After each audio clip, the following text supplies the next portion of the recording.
Basketball blogger Balo Ali has been living in South China's Guangdong province for 2 years.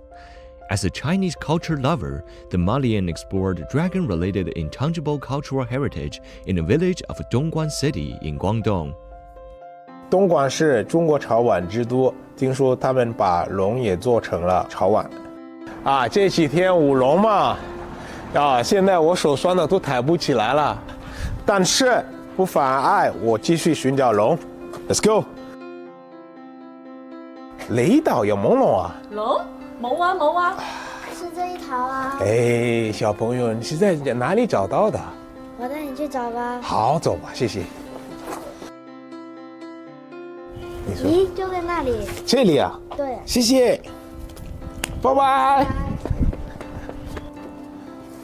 哇，师傅啊，你们这里是在变草龙？是因为今年是龙年。黄师傅说，天饶布村舞草龙的习俗已经有300多年的历史了。用稻草炸成栩栩如生的草龙，是传承人黄耀林的绝活。这个就是我的徒弟艺术华了。现在 Hello， 阿里。有的带你小李去学习变草龙了。OK。会的啊，一起学习一起。我们现在就学做这个龙头。我的长得像人参吧？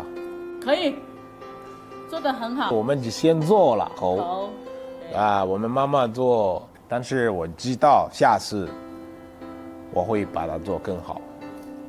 这几年，越来越多的年轻人喜欢编草龙和舞草龙，成立田饶布村的舞草龙，记录着村民们对生活的赞美和期望。